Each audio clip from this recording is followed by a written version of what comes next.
हर general election से 5-6 महीने पहले भारतीय जनता पार्टी इस इशू को उठाती है, यूसीसी को, और मकसद एक ही है कि एटमॉस्फेयर को विशिएट करना, पोलराइज करना इलेक्टोरेट को, ताकि आने वाले जो 2024 के चुनाव है उसमें उनको कोई सियासी फ़ायदा मिल सके।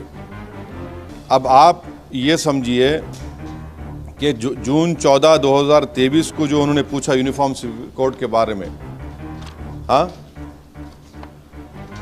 मगर वही कंसल्टेशन पेपर के बाद जस्टिस चौहान साहब क्या बोले?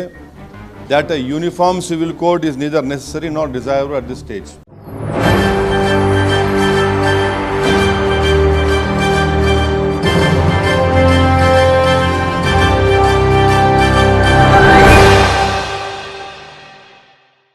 यूनिफॉर्म सिविल कोड यानी कि यूसीसी, यूनिफॉर्म सिविल कोड पर पूरे देश में तहलका मचा हुआ है।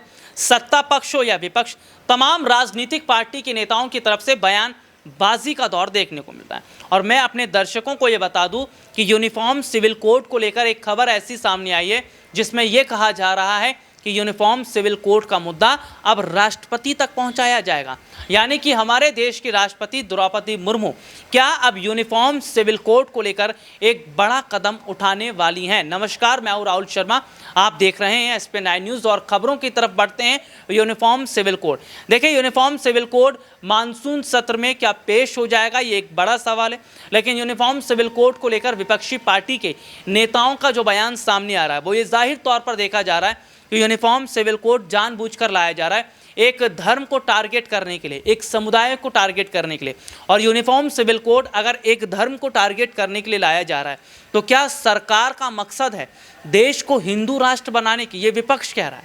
विपक्ष कह रहा है, एक सबूत मैं अपने दर्शकों को दिखाता हूँ, देखिए एक रिपोर्ट।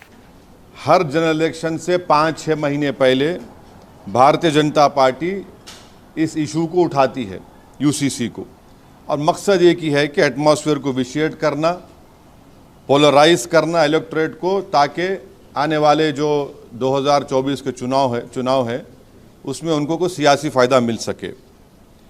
अब आप ये समझिए कि जून 14, 2023 को जो उन्होंने पूछा यूनिफॉर्म सिविल कोड के बारे में, हाँ, मगर वही कंसल्टेशन पेपर के बाद जस्टिस चौहान साहब क्या बोले? That a uniform civil code is neither necessary nor desirable at this stage. ये रिपोर्ट आपने देखी कि यूनिफॉर्म सिविल कोड पर विपक्ष क्या कह रहा है, लेकिन कहीं ना कहीं ये कहा जा रहा है विपक्षी पार्टी के जो तमाम नेता हैं वो राष्ट्रपति को एक चिट्ठी लिखेंगे कि यूनिफॉर्म सिविल कोड के बारे में राष्ट्रपति की तरफ से कुछ कहा जाए, क्योंकि देश के राष्ट्रपति द्रौपदी मुर्मू ने अभी कोई चुप्पी नहीं तोड़ी है। देश के राष्ट्रपति द्रौपदी मुर्मू ने यूनिफॉर्म सिविल कोड को लेकर अभी तक कोई बात नहीं की है।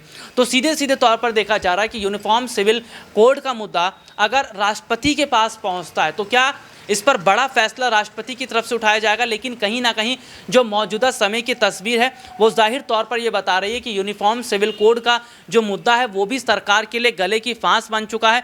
और अगर जो संसद सत्र है उसमें बिल पेश नहीं हो पाता है तो 24 के चुनाव से पहले ये बीजेपी के लिए बड़ा झटका रहेगा।